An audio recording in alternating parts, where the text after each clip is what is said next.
Hi, everybody. Good morning, good afternoon, good evening, depending on where you might be joining us from in the world today. My name is Meg Alexander. I am from Power to Fly, and I am incredibly excited, as always, to get to host another fabulous Chat and Learn event. Now, before we dive in and introduce you to today's speaker, I just want to go over a couple quick housekeeping items. These will be especially helpful if maybe you haven't been to a virtual chat with us before, in which case, welcome. We're so happy to meet you. Or maybe it's just been a while since you joined us. So one thing that I want everybody to be aware of is that today's event is all about you. It's about our community members and making sure that you get the answers to the questions you came here to ask.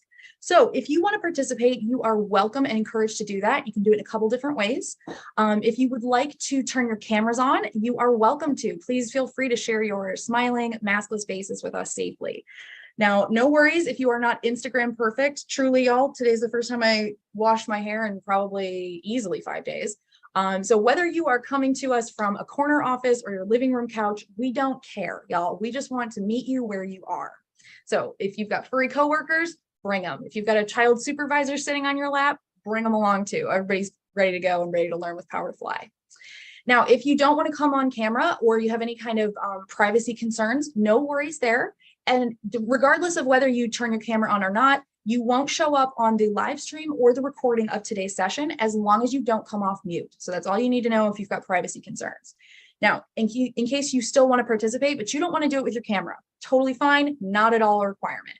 You are welcome to add questions or comments for our speaker into the Zoom group chat. And if you DM me directly, you'll be able to, or I'm happy to raise any questions or comments you send me and keep you anonymous. Now, like I said, today's session is being recorded. So what that means for you is that you get to kick back and enjoy. You don't have to take notes, worry if you missed a reference or a link that someone shared. You can always go back and rewatch this recording. Now, everyone that registered for today's event, whether you're joining us or not, whether you are seeing this on YouTube or watching this in the future, hi from the past, everybody who registered for today's session is going to get an email from Power to Fly in about 1 to 2 business days, and it will have a link to where you can rewatch this recording when it's posted on our website. Now, let's say that Cassie says something just mind-blowing, unbelievable. You cannot wait to share it with a coworker or friend or relative. You don't have to wait the 1 to 2 business days. You can always head over to our YouTube channel. I'll share that link with y'all in the chat thread here in just a little bit. But you can always head over to our YouTube channel. The live streams are posted usually within about 5 to 15 minutes of the end of the stream. And you can always head over there to our YouTube channel. Once you're there, you can check out a huge section of our video archives there. So all kinds of previous events that we've hosted. And if you do want to head over to powertofly.com to check out the video, our entire library, all of the archives of recorded chats, everything that has happened since the inception of Chat and Learns is there. So all of these awesome free resources, we want to make sure get into the hands of as many people as possible. So to that end, if you would like to, we would heavily encourage you to check us out on our other social media platforms. We are at Power to Fly on LinkedIn, Twitter, Facebook, Instagram, and YouTube. And if you follow us on those platforms, we share amazing resources, great content, blog posts, interviews with HR reps and recruiters. We share job listings, all kinds of awesome stuff. So I really encourage you to check out those options. But even in addition to that, I also encourage you, if you would like, please feel free to take photos or video as we go. We would love to have you share out with your social media network. Like I said, anything we can do to get these free resources out and in the hands of as many people as possible is something we want to do. So if you want to, please feel free to tag us. We would love to retweet, reshare, repost anything that you send out there. So please feel free to do that. Now, I'm very excited to introduce you to today's guest. Now, let me get my screen. There we go. So Cassie Yettru is the general manager at WISE, which is a division of Closer IQ. Now, that is a global community focused on empowering women. As a career expert in the world of startups and software, Cassie spent years specializing in sales recruiting at Closer IQ as a talent advisor and as a manager. Now, under her leadership, WISE has launched impactful programming for mentorship, networking, professional development, and corporate solutions for employee engagement and branding. Cassie, I am very excited to get to speak with you today.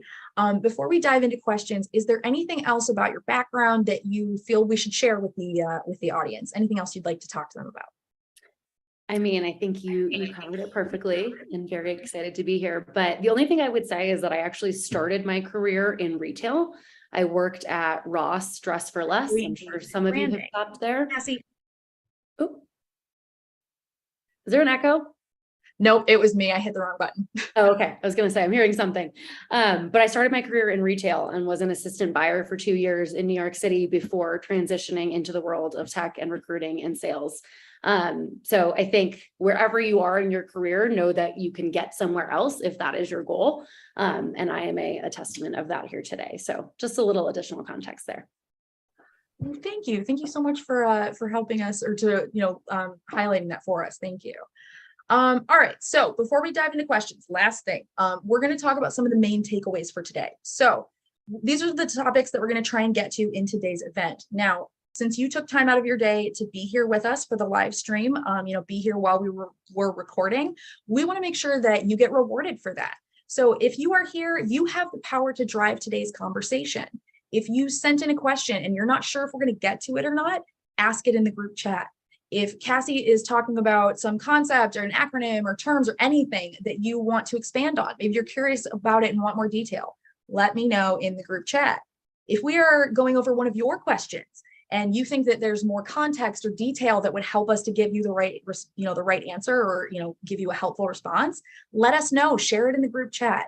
Like I said, you can always send in questions from now through the end of the event. I'm going to try to get to as many as possible, but if you don't ask, I can't get the answer for you guys. So please take a look at these and just understand that if you want to branch out for this chat, you have to tell us.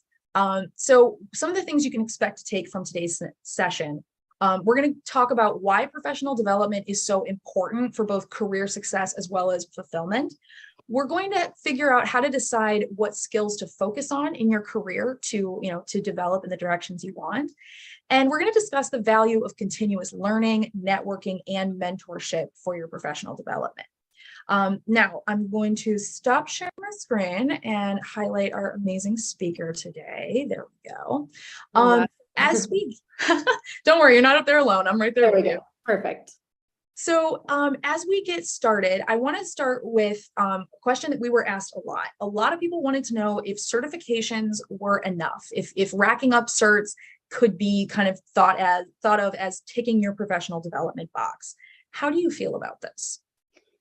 Definitely not enough. They are absolutely part of the equation, but from a recruiting perspective, which is where I started my career generally in the tech industry and what I operate in now, certifications are great. Boot camps are great. They're good things to do, but they are not enough. Most people, from a hiring perspective, if you're looking to get those skills from a certification course or from a boot camp or something to that effect, that's great, but nothing beats actually having that real experience and trying to get that.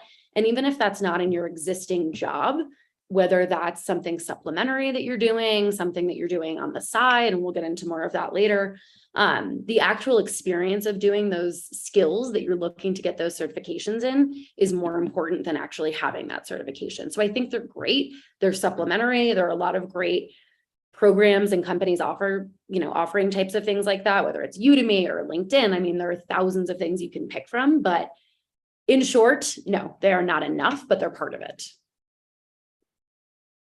Also, I see some friendly names on here that I feel confident could turn their video on. Brittany and Tiffany, I see you. You are out there. Oh, I'm loving this. Okay. So let's talk about some of the other ways besides certifications that are available to help with our professional development. I feel like certs are the go-to thing that people look at because it feels official, right? It's proof that you did something, and look at this, this award I got for it, or this certification saying I know the things. So right. If we're going to steer away from that, what other ways do you think are good to explore for professional development? Yeah, there's a lot. So if you think about professional development as a pie, right? Any pie has different parts of it, different pieces. So if I am talking about the professional development pie, the most important things that I think about are mentorship, learning, self-reflection, and practice.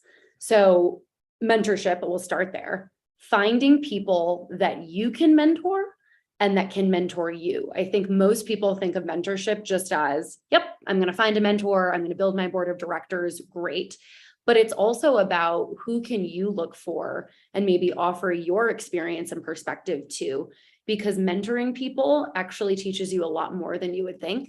And you can get just as much out of that as you would from finding a mentor. So I think that's a really big piece, and making sure that it's going both ways. Continuous learning, whether that is doing a certification course, taking some time off to do a professional development course, just generally researching your industry or what your role is. Those are some big pieces, and I have a really helpful framework to think about there. And when it comes to learning, that I'll talk about in a little bit. Self-reflection, obviously, I think is something that most of us don't enjoy doing, right? It's sometimes hard. It's the harder thing to do, to look at yourself in the mirror and think about, what am I doing well? What am I not doing well? But it's a huge part of professional development and not something to be overlooked. I think a lot of people, especially folks earlier on in their careers, think, okay, I'm going to go to my manager. They're going to tell me what I need to learn. But you need to figure out for yourself what you need to learn, what you want to improve on, and what opportunities there are for you in your career. You can't expect someone to do all of that for you. And then practice, as with anything, practice makes perfect. Just making these different things that we're talking about habits and continuously doing them makes your relationship with professional development a lot more active, and therefore considerably more beneficial for you. So practice makes perfect.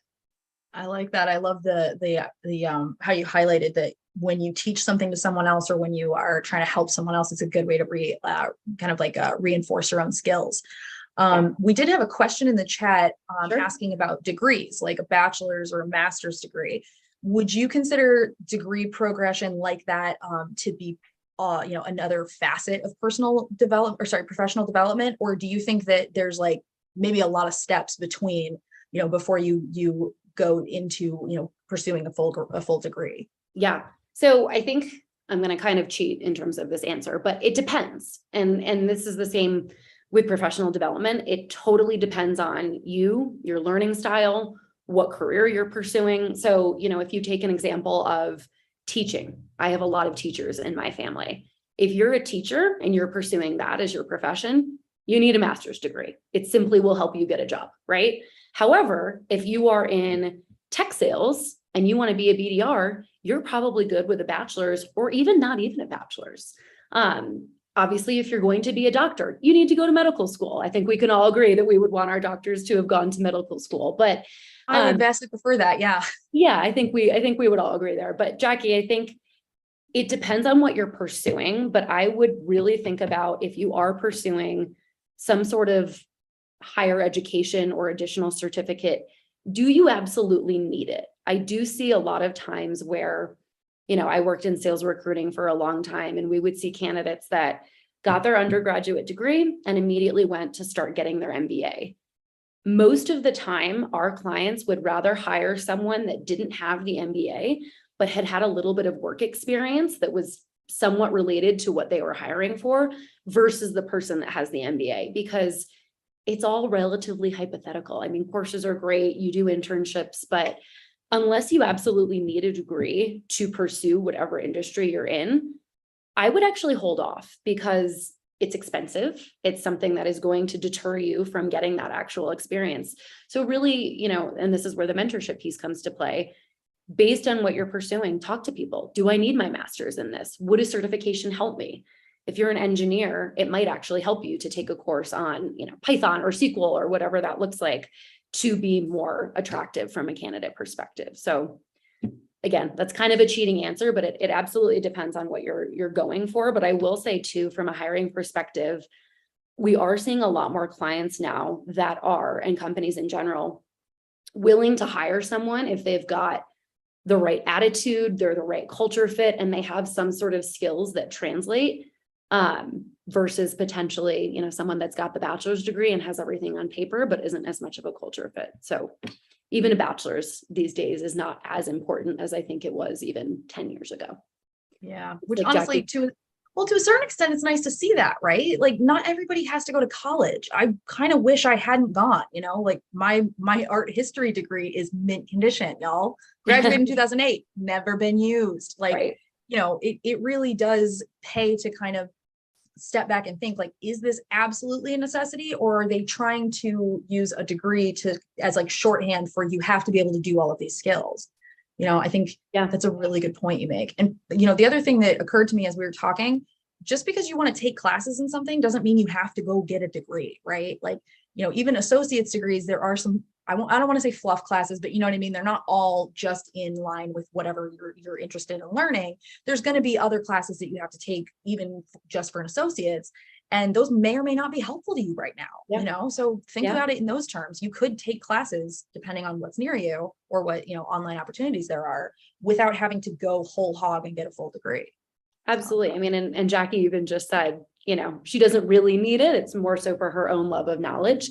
And I think that's important too. There's 2 points I would add there. A lot of people go to get an additional degree because they don't actually know what they want to do. We see this a lot. I'm going to keep going back to the MBA example.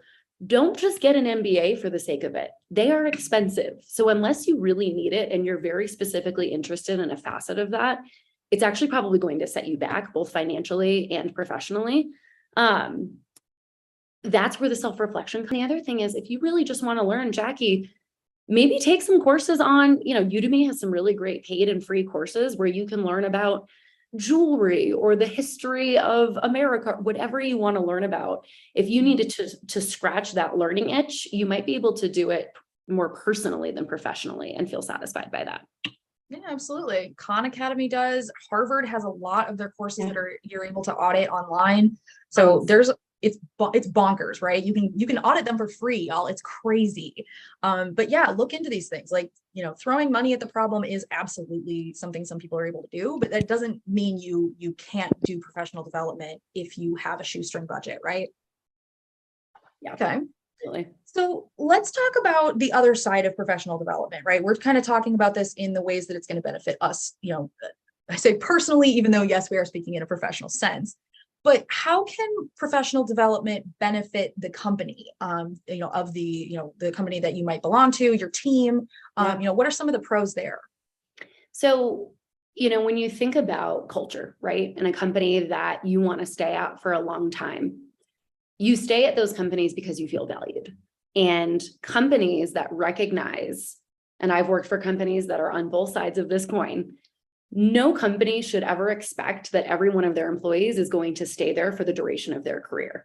So I think of the train analogy where everyone at a company is on the same train and different people are getting on and off at different stops based on what they want to do. Some people might get on in San Francisco and ride all the way to New York City. Some people might get on in San Francisco and get off in Denver, and they're on for a little bit of a short stint. So I think that is really important for companies to utilize and for managers to understand that it is okay for people to move on if that's the right thing for them. But when we talk, about professional development, if you feel valued as an employee, you will stay at a company. And what I think a lot of companies don't always recognize is that having health benefits, having really good paternity and maternity, just parental leave, having flexible PTO, those are all important. And those are kind of the more obvious benefits that we think about. But professional development is very much a benefit. And if you are at a company where you're given a stipend or a certain amount of time off to allow you to pursue a course or get your MBA or whatever it might be, or, just giving you money to be able to do the things that you want to do without having to worry about it and join communities, you are going to feel more supported and you're going to be better at your job because you're going to bring more back.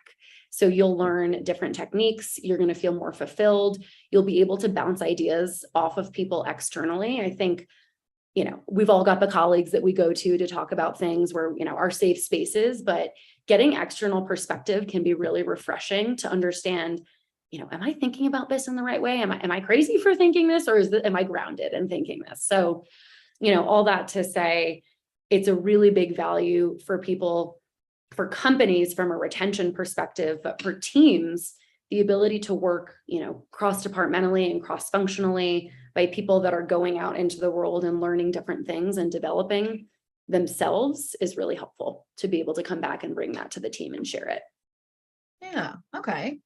Now let's kind of step back a little bit and let's talk about, kind of the second topic we were hoping to touch on, which is the skills in your career that might be a good idea to revisit or, upscale, whatever. What do you think are some of the best practices to get the hard skills that your career absolutely needs? I mean, I think first of all, volunteer for things internally. A lot of people hear about things internally. Emails get sent out. Depending on the size of your company, you're probably getting a lot of these emails, or you might be at a smaller company where that's not so much the case. Raise your hand for internal projects that you can work on, because that's a really great way to both build cross-functional relationships with your colleagues internally, but also understand if something is interesting to you. If you're in sales and you're interested in something that's a little bit more tangential to that, maybe it's sales operations or sales enablement, and one of the sales enablement folks needs an AE to run a new idea by them or run a new training to get feedback, raise your hand for that. I mean, that's a really great way to understand both how your company operates, get to know your colleagues, and just generally get skills that you could say, evaluated a new training program that you could potentially use down the road. I think that this is kind of slightly skipping ahead, but also you have to understand what skills you need before you can learn them. And so taking stock of what you have and what you're good at, what you've mastered, what you're working on, and what you need/want to learn is actually the first step before you actually get those skills, right? And I think a good way to do that beyond the self-reflection is asking colleagues, mentors, your manager, would you be willing to have a conversation with me and share, what you think I'm doing really well right now and what you think I could improve on? Those are not the fun conversations to have, but if anyone follows Erica Nardini, she's the CEO of Barstool. She posted a video on Instagram this week. She's hysterical. She shares a lot of really good professional content, but she talked about Tom Brady and how he's really, if anyone who knows me is going to laugh that I'm making a sports reference right now, but he constantly asks for feedback. He is arguably the greatest quarterback of all time, but he consistently asks for and welcomes feedback. So if you are actively asking those people around you, what am I doing well? What actual skills do you think I would need? You're going to be in a lot better of a position to take stock of them and then be able to actually get them. So that's really the first step, is understanding that. And the self-reflection, again, I'm going to just keep hitting home. Write in a journal. I have a journal just dedicated to what I enjoy, what I don't enjoy, what I'm good at, what I need to work on. And having that inventory for yourself is really helpful. Okay, I like that idea. All right, let's kind of take a step here and talk about the importance of knowing the skills that you have in relation to what you need to advance your career. Now, I saw this as asking about how to kind of self-assess, right? Is that how you read this question, or did you have a different take on it? No, I'm with you. Okay, so let's talk about how we can try and identify those skills for ourselves. Skills that we think we might need to know, that we think we might need to know in the future, according to where we want our career to go. Yeah. So I think there's two parts of that, right? It's where am I right now in my current role and where do I want to go? So a good exercise to do for this is literally look at the job description of the role that you're in, whether that's actually at your company, if you can find your application, or ask the hiring manager and tell them why you're doing this, and someone on the talent team. And then also look at the job description of where you want to go. And I think a good exercise to do that, particularly for the future piece, is doing it both at your current company, but then also at some others, just to get a little bit wider of a perspective, and literally copy and paste what the job requirements are. And you're a good fit if you have, right? Everyone writes them differently. And compare and contrast what you feel you have. Go through those lists and literally write in a different color, yes, no, partially, and write the context, because that can be a really great way to take stock of where you're meant to be. A lot of larger companies also have performance review templates and rubrics that they use. And that's literally what the managers look at when they're doing performance reviews. Ask for that ahead of time and literally write in, I'm very much a physical person, print that out and write in what you feel you're doing well and what you're not doing well. Obviously, if you're trying to make a transition, you should use the job of what you're trying to transition into. And if you're in a company where maybe they don't have career ladders built out and you're not sure what the next step is, look at a couple different ones and read what the job description of what that would be to take stock of what you might be interested in, because that can help you understand, okay, what skills would I need to have?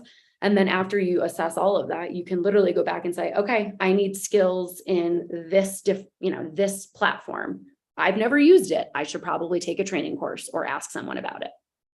So that's that's obviously a very tactical exercise, but I think looking at those performance review rubrics internally and just generally comparing and contrasting job descriptions is a good exercise for that. I love that. And just please remember, y'all, it's something I try and say every time, we talk about going through like what a job description requires or what's, desirable or bonus points if blah, blah, blah. Remember that the people writing these are basically describing their unicorn, right? It's like a Christmas list. You might put that you want an Etch-a-Sketch and a Light Bright and a Stretch Armstrong doll. Sorry, can you tell I was born in the 80s? But that doesn't mean you're going to get all the things, right? And you'll still be perfectly happy come Christmas morning if all you got was that Stretch Armstrong doll because it was on your list. So just remember that as people are writing these things out and saying like, we want somebody with a master's degree that's got 8 years experience, but is fresh out of college and also will work for 8 cents a day. These are wish lists. Okay. They want that. That's the ideal. Of course, everybody wants somebody that's going to do this for free and is way overqualified, but think about it in terms of like what actually needs to be done. Like, what skills do you have? How applicable are they to the role? Don't just say like, because you don't meet all those qualifications, literally all of the qualifications, that you can't apply. Like, just remember this, y'all, especially when you're comparing and contrasting those, because it'll be important to remember. I'm so glad you brought that up too, because statistically, obviously, I run an organization dedicated to empowering women. Power to Fly is very similarly aligned. Men will apply for a role if they hit 50, 60% of the job requirements, whereas women will only do it if they hit 90 to 100% of those requirements. So we are already setting ourselves up, not for failure, but we're cutting ourselves short. Yeah, we're selling ourselves short and setting ourselves up for fewer opportunities. And I think too, yes, we're talking about getting those skills. But going back to the example I used, if they're saying, you need really good experience in Salesforce and you don't have that, but you hit everything else, you should apply anyway and say, okay, I don't have Salesforce experience, but I'm willing to learn. And here's why I'm still a great fit. If you are a good candidate, which you will be, they will want to talk to you regardless. And you can show that you're willing to learn those other skills. But yeah, do not apply if you don't hit everything. I use the 3/5 rule for every 5, every 5 requirements or wish list items they have. As long as I hit 3, we're good to go. I obviously don't recommend that if it's like they're hiring a circus, a lion tamer for the circus, and you've never been in a room with a big cat before. Maybe that's not the one that's okay to like not have. But think about it in terms of that, y'all. You don't need to tick every single box just to be okay to apply. All right, so let's talk a little bit more about that self-reflection. Tiffany had a question in the chat and wanted to know, outside of journaling, are there any other tools that you'd recommend to pump up your self-reflection skills? I struggle with this. For me, it's really hard to kind of like self-assess. So are there any other ideas or tips that have worked for you? Yeah. So create a folder in your inbox or in your Google Drive, whatever you want to use. It could be in your email or in another platform. That's literally, make it a fun title, like Cassie's Pump Up folder. Mine is literally Smile, You're Doing Great in my G Drive. That's what it is. And anytime you get positive feedback, a great email from a customer, someone on your team does something really well that just inspires you, and maybe they shouted you out for it, anything that makes you happy, right? And feel proud of yourself and confident in what you're doing, put that in there. And if you are having a bad day, go in there and read it. Or if you're doubting yourself and you're like, I want to apply for this role. I only, hit 65% of the requirements, but I really want to apply. Go in there, pump yourself up with that folder and do it. I think that's something that people don't do enough, particularly women, is telling ourselves and acknowledging what we do well and what we have accomplished. And we tend to focus on the negative. So having that just as something to go to is really important. And then I think keep track of your performance reviews and reference them when you have new ones, and do it, outside of what you actually have to do with your manager, but actually take some time to sit down and think about it with yourself, because it's so funny looking back at what you got feedback on, and you'll look back, a quarter later and be like, oh, I'm crushing that now. I'm great. And that's another place to get that encouragement. So that's something that I would recommend, and make it a fun time. I had a manager that recommended the same thing. And so I ended up with an entire, I would do tags. And so I would tag it as like warm and fuzzy if it was, something that was a good response or something. So I love that idea, because it's helpful not only for performance reviews, but like Cassie said, even if I'm just like kind of having a rough day and not kicking butt at my job, it can be really, really helpful to go back in there and realize like, oh, okay, I generally do a very good job. I can get back to that. This'll, today's just a day. So I absolutely love that advice. Yeah. All right. We've got about 30 minutes left in today's session. So if you've got questions, please feel free to keep sending them in. I've been trying to get to everything that I've seen in the chat thus far. So if you asked a question, we haven't gotten to it, please feel free to resend. But I'm happy to keep asking as many questions as y'all have until we run out of time today. So let's go into some of this, the realm of the continuous learning, networking, and mentorship. All right, so let's kind of head on into that area. How do you recommend that people network in this kind of post-pandemic season when it feels like you might not be getting much out of virtual events? Obviously, I don't take that personally. I've been to a bunch of virtual events too. Zoom fatigue is real. It can kind of feel like you're kind of spinning your wheels. But what do you recommend? How do you recommend people approach networking? Yeah. So, I mean, to your point, I'm not going to take this personally because I run Wise, and Wise does a lot of virtual events. I think quality over quantity is the biggest recommendation there. Since the pandemic hit, a lot of companies are doing way more virtual content, and even still, obviously, as things have simmered, depending on where you are and what you're comfortable with, you can't do everything. And depending on, how you maintain your inbox, you're probably getting emailed by a lot of different organizations on a pretty frequent basis about content that they have coming up and what's going on. So I would really challenge yourself to think about, am I just signing up for this because it kind of caught my attention and it was a really great subject line? If so, good for them for making you open it and sign up for the subject line for whomever is sending that. I think Modern Sales Pros had one recently that was Pivot from Friends with Ross and the couch. I opened it, of course. But I would set a goal for yourself, whether that's one a week, one a month, one a quarter, whatever works best for you and what you're working on, and actually sign up for ones and attend ones that you really want to learn from. Because I think what a lot of people are doing, which is fine, is signing up for things, not going to it, getting the recording, maybe watching some of that.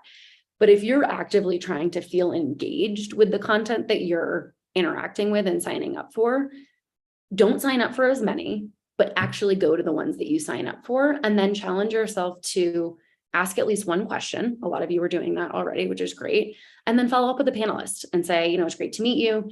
Even if you don't end up connecting with that person after that event, that's an additional connection that you've made. And if you ever needed that person down the road for something, you're connected already on LinkedIn, and there's a great message history there of you thanking them. I get those a lot after Wise events and always think really highly of them. But yeah, Mary's sending a lot of resources. That's great. But I think, you can't do everything. You also have to do your job. So really just focus on what you actually think will help you, whether that's something professional development related or something a little bit more tactical to your role. I like that. Okay.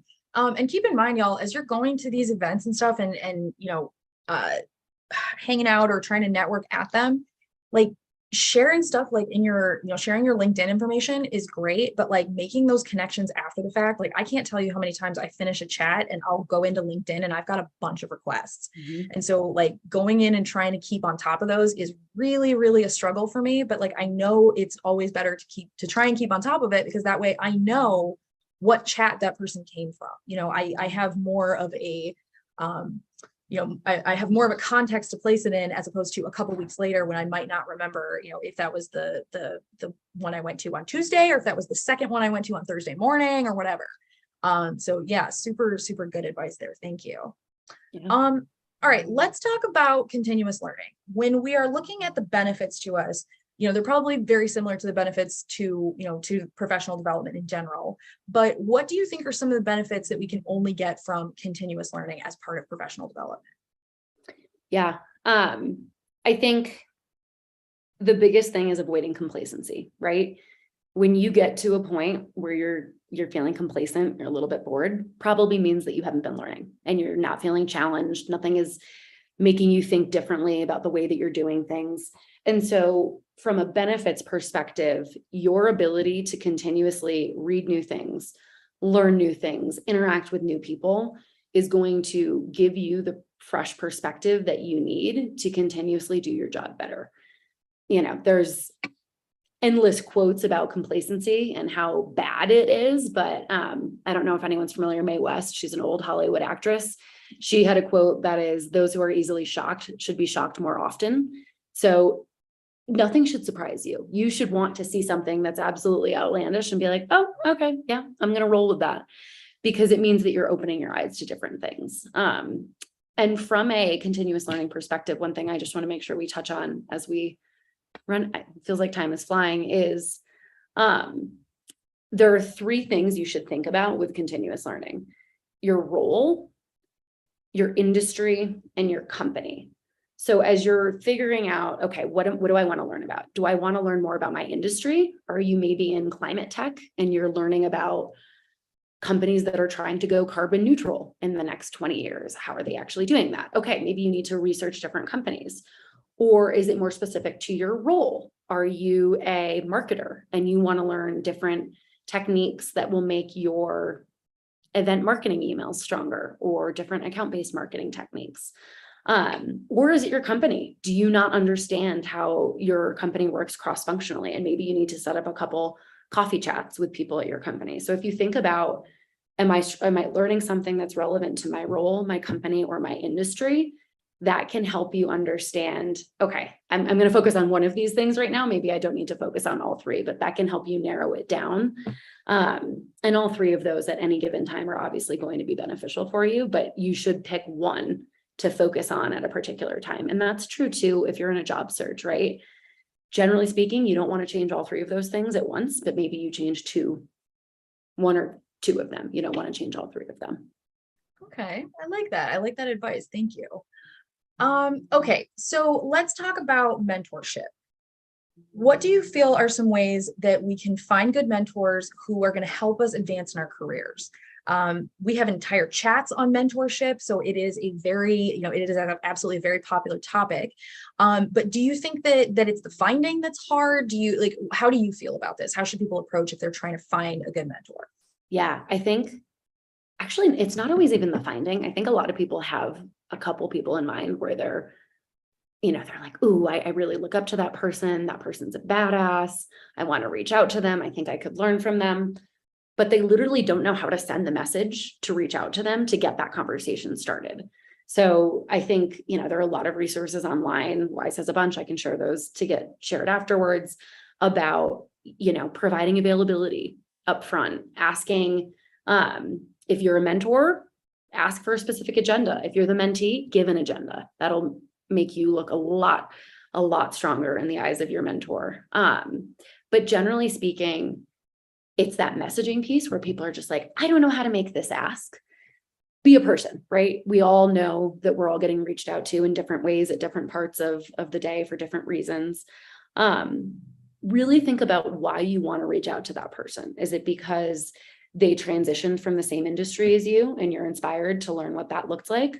Are they in something that you're doing right now? Did they, take a lot of time off to be a parent and they came back into the working world and that's the scenario you're in. So really think about why you're inspired by that person and why you want to connect with them and use that in your messaging. I've heard mixed things on that phrase, pick your brain, which generally is kind of a gross saying if you think about what actually picking your brain would be. But you can say, Meg, can I grab 20 minutes from your calendar next week to talk about your experience running virtual events? I've been really inspired by the Power of Fly Chat and Learns and would love to learn more. That's a really specific ask, and you know why they're asking to talk to you. So it helps a mentor also make the decision of whether or not they have that time. But yeah, the messaging piece is hard. And I think there are a lot of ways that you can do that, whether that's looking for role titles on LinkedIn of the role that you're looking to get into. You can search by first, second, and third connections. Search for second or first. If you have someone in common that you can name drop, that makes it a lot easier too. Joining networking groups like WISE and Power to Fly that have programs in place where you can literally say, hey, this is what I want. And they make you the introduction and make it a little bit easier for you is a great way to do it. What are some other things? Former colleagues is also a great one of, you worked with this person, maybe it was 5 years ago. That's okay. Ask to talk to them, see where they are. What have they done if you were in a similar role? And then customers and clients. If you have a really great interaction with someone that you're working with externally, see if they'd be willing to have a conversation with you. If they know you already and they like you, that's half the battle. So does that answer your question? I feel like I just went on a tangent. No, I think it does answer the question. Because I feel like, the finding, for me at least, the finding always seems very, very like overwhelming, because there's a lot of options, or at least I've had a lot of different jobs, y'all, a lot. So like, it does seem like, kind of where do you start? But I think the other thing that trips people up is the formality of it, right? It feels like getting advice from a friend is one thing, but finding a mentor feels like you should somehow like ask with an engraved invitation or something. Mm-hmm. And so I think that, I really like that you broke down that mentors can kind of come from anywhere. It doesn't have to be somebody that that you have worked with or currently work with. It could be somebody that is, a second connection from someplace else. So I think that's wonderful. And thank you, Mary. Mary's doing the real work here, sharing all of these resources. So thank you, Mary. I see you in the chat. It's wonderful. And the other thing too is, to your point about having an engraved invitation, it doesn't have to be this formal thing. It could be someone you already know. You don't have to specifically call it a mentorship conversation. If you're just catching up with someone and seeing where they're at, you can learn so much from that. And that's someone where you can ask at the end of that, like, would you be willing to chat in a couple of weeks after I've spent a little more time thinking about this? I am sure they would be willing to do it. So it doesn't have to be this huge fancy thing. And I think that stresses people out too sometimes. Yeah. No, I think that's a really good call out. If anyone is still curious about this, I did a really quick platform search in some of our past archives for some events that we've done that cover things like how to find mentors and ask them for help, templates on, email or messaging that you can use. So I shared those in the chat just now. But Cassie, you were reminding me as you were talking, Power to Fly also has a networking feature. It's called the Mattermost community. We are just starting up. I put the link in the chat here a little bit ago, but I'll share it again for y'all. If you're old enough to remember AOL Instant Messenger, it's basically like that. If you're not, it's very much like Slack. But you can join different channels and network with people, get more resources. I'm there a couple hours a day. So absolutely take advantage of that. I'll share the link here in the chat thread in just a moment. Okay, so I want to go kind of step back a little bit and talk about the timing of looking for opportunities and stuff. One person had written in asking, is it appropriate to seek growth opportunities and professional development when you first start a new job? I thought this question was very interesting. How do you feel about this? Yeah, it's a great question. It's, I think, a little bit more uncommon, which is kind of a fun one. But in my opinion, it's absolutely appropriate. And it actually shows a sense of ownership, of ambition, that you are legitimately taking care of yourself and your career and want to find ways to grow as a professional, which is going to make you better at your job. So I would actually say, instead of asking about it when you first join, ask about it in the interview process. understand, we kind of talked about this earlier. Do they have any type of learning and development stipend? Will they pay if you want to attend a conference once a year where you can go learn from other speakers and network and really just understand what's going on in your industry? A lot of companies give a book stipend where if you want any type of book that's related to professional development, to your actual profession and your job, they'll reimburse you for that. A lot of companies will pay for your membership to something like Wise or Power to Fly or Pavilion or, whatever you might be in. There's so many groups nationally in every single career profession that you could possibly want to get into. So I think being proactive about it in the interview process, because if you're looking at company A and company B, and company A has those things available to you and company B has nothing, that's kind of answering your question right now. And that'll make it easier for you once you get in the door and you've just started to say, okay, great, I'm here. How can I get involved? If you're already in that position and you're in the new role, I don't know if the person who asked that is potentially in that scenario and tuned in. I would just have a really, honest conversation with your manager and say, it's really important to me that I continue to challenge myself and learn as a professional. If I were interested in X, try to come with a specific example. Is that something that, my company would be able to reimburse me for? And just ask. But I would go with a specific idea in mind of what you want to use it for. Don't just ask generally. Have something in particular that you're curious about. Yeah, no, I think that's a good idea. And I think, when I first read this question, it kind of reminded me of when we've talked to hiring managers before about when they're talking to somebody in the interview stage, and it kind of feels like the person might be more, they might honestly want the job that's like a step or two steps beyond what they're applying for. And I've heard all different responses, both from like, I want to make sure there's growth potential in within the company, to, don't ask about it until you've been at the job for a couple months. But I think I love your idea of just kind of going with transparency, right? Like, I just started this, like I might be new to the industry or new to this role, and I want to make sure that I'm staying up to speed. I think that is absolutely wonderful. And it kind of dovetails really nicely. We had a question come out from the audience. Ria had asked, what are some ways to leverage any continuous learning or mentorship opportunities that you've taken advantage of so that you're able to discuss these in a way that shows your employer that you're continuously looking to move up and grow within your company? I think this is a really good question. How should we be talking about these things? Do we need to, show them on our resume in a specific way? Should we be talking them up at work? Like, what do you recommend here? So just to confirm, the question is, how do you incorporate learnings from what you're doing with your professional development into your role and with your colleagues? It looks like more like to using, like showing off or kind of like talking about these education or mentorship opportunities that you've undertaken. Yep. To show that growth and that upward mobility to your current employer. Yeah, it's a great question. So Ria, I think mentioning it in the right way. So I actually, with my mentor, or my manager, I should say, he's the CEO of our company because it's pretty tiny. We literally have a wise ideas document that we both will brain dump stuff into and comment to each other and say, hey, check this out. Look at this. So he's able to see, I'm having these conversations. I'm thinking about things. I'm thinking about where we could take the business next. And I'm putting those ideas in. But I think the way that you can do that is, if you're in a meeting, say, I had a really great conversation with a group of other people in whatever your function is the other day, and they brought up the idea of this strategy. What do we think about implementing that? Because she told me that it really helped improve ROI in, this particular area. And so bringing that up in the right places should show your employer that you have done that legwork of, yeah, I am doing this for myself and making sure that I'm better. And then bring it up in performance reviews. If you have to write your own self-reflection, something that you've done well could be finding external resources and opportunities to network, to learn more and be better and bring those ideas back to the company to improve the entire organization. So I don't think that you need to do it.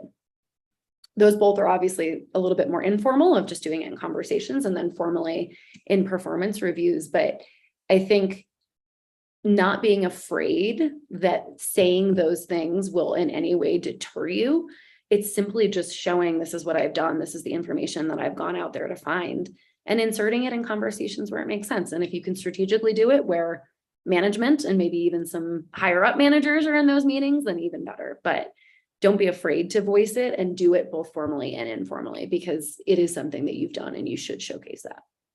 I like it. Now, okay, this question occurred to me as we're listening, or as I was listening to your answer, because we talked about how some continuous learning is undertaken not because it really does anything professionally for us, but because it helps us satisfy the itch to learn or explore a new subject or whatever. Would you? Oh my gosh, I'm so sorry. My question just went out of my head. Okay. Oh, that's what it is. So if you are, trying to find these opportunities or find learning opportunities that will benefit your skill set or your role, Mhm. do you think it's worth like trying to look outside the box and look for some different things that nobody has tried yet? Or do you think it's smarter, especially if we're just kind of starting off on our professional development journey, to stick with maybe the kind of tried and true path to start before we kind of try branching off? Do you mean in terms of what you're learning or what you're doing for professional development, like mentorship, learning? I'm thinking more in terms of like learning. So like if you're interested in, let's say you're in sales, right? And instead of taking a class on, marketing or something, you take a class in psychology to see if you can kind of like apply that to your sales process, see if that might help you. Do you think it's worth going for like offbeat things like this, or should we maybe start closer to the more common path of things that would help with your role?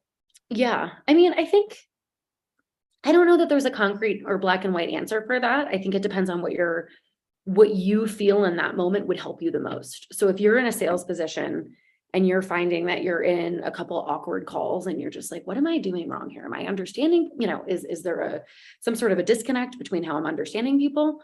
Take a class on psychology. I mean, I think in the beginning, if you're in the beginning of your career, it's your first role or your second role, it's probably better to find, I would say mentorship is probably the first thing to do. Just find a couple people that you can really go to bounce those ideas off of, to say like, hey, would this be crazy for me to take a psych class? Because I think what you want to avoid is spending a lot of time and money potentially doing something that actually isn't going to help you that much.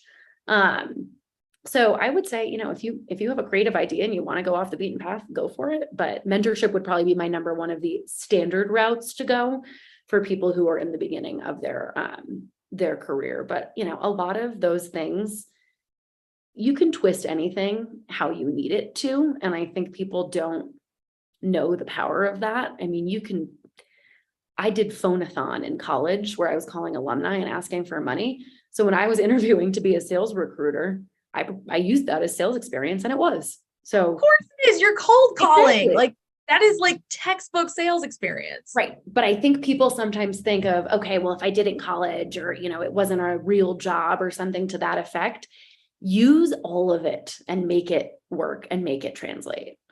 Mary just put something in there about how, a lot of people will hire depending on random degrees. And I think what your degree is really doesn't matter anymore, would be my hot take.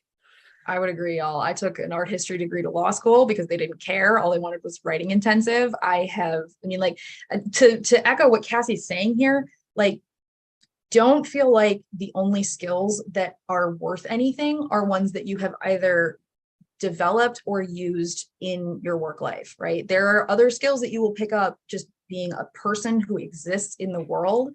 And those are still incredibly valuable skills, right? It does not have to be like, learning how to change the copier toner. Like it doesn't have to be something that is only useful in your work life for it to be a good skill. We talk about soft skills like communication and, punctuality and managing your time and all kinds of stuff. But like, these are just as valid, right? It doesn't matter that you maybe developed them in, junior high, as opposed to when you were first, within the working world. But, keep in mind, those skills are incredibly valuable. Like you can absolutely spin them and like show, draw those lines to how this connects to that. That's what's going to make it a lot easier for the hiring managers for sure to see what you're going for. Yeah, absolutely. But I think also, if something's going to fill your cup up, do it. right? If it helps you professionally, great. If it doesn't as much, that's okay too. But if it's going to make you happy and just energized as a human all around, that's going to make you better at your job anyways. Heck yes. All right. We have one more question I want to get to, and then we're sadly going to have to wrap it up today. What tips, if any, do you have for those of us who are shy or introverted and it's hard to start a conversation? A lot of us hit this wall with networking. I am not immune to this, y'all. I get paid to talk, but I still get nervous and get like weirdly like closed up and clam up. So if we are one of those people that finds it very hard to initiate these conversations, do you have any advice for people like that when they're trying to network and trying to, do the thing that is so scary? Yeah. So we'll do in person and then we'll do virtual, because I think now we are starting to get back to in person a little bit. So it's relevant for both scenarios. For in person, I've been there, right? Where you go with a friend, you go with a coworker, and then you end up just standing in the corner talking to each other, but perhaps maybe you talk to someone else that's outside of your company. You can go with that friend, but from the minute that you check in until the minute that you leave, do not talk to the person that you know. If you go with a colleague, you can walk in together, but go get a glass of wine, go get your little snack, and then make a point to talk to different people. Maybe you want to leave together because you're going to grab dinner afterwards. Fine. But do not hang out together actually during the event. Don't even sit together if there's some sort of a formal sit down for the event or there's a panel. Because in and of itself, you're going to put yourself in a position where you feel more comfortable and you're not going to push yourself to actually talk to people. So that would be my one tip. And if you can go alone, even better, but you might have to work up to that. And then this is applicable for both the virtual and the remote. Set yourself a reasonable goal of whatever the format of that meeting is, or that event, what you want to accomplish out of it. So if you're going to a virtual event like this, maybe it would have been to turn your video on and ask the question off of mute versus asking it in the chat. It's a great way to just kind of challenge your comfort and start building that comfort a little bit more versus hiding behind the camera a little bit. I just saw someone turn on the video. Love it. Hello.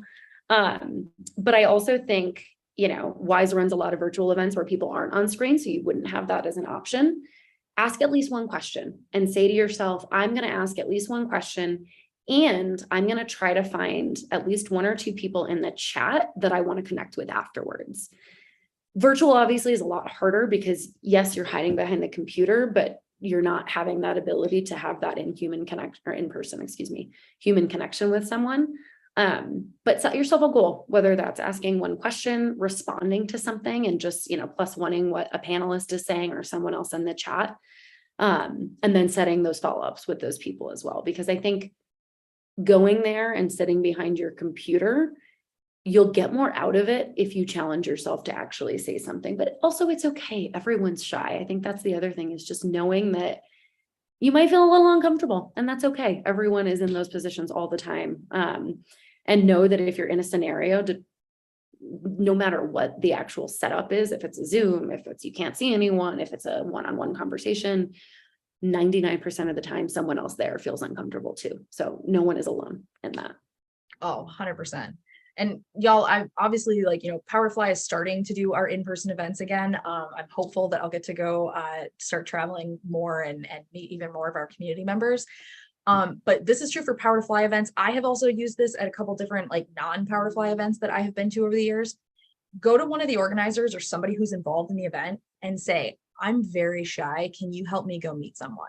Because I'm telling you that the people that are staffing this, they want you to make these connections, right? That's the whole point of us being there. So if you are somebody who needs somebody to kind of bridge that gap, be the first person that says, hey, pulls in people in conversation, ask one of the people staffing the event, because either they will be able to point you at a group and say, hey, they are new too, or they don't know anyone else either. Or, best case scenario, if people ask me, I will 100% go up and introduce you to somebody. I would love to do that. It's a really simple thing to ask for. It feels really weird, but y'all, we have all felt weird at a professional event before. It is totally fine to ask, it's not a problem. This is the goal of these events. It helps with the metrics. You might as well, kind of help out the person that's hosting the event, and, help them meet their goals.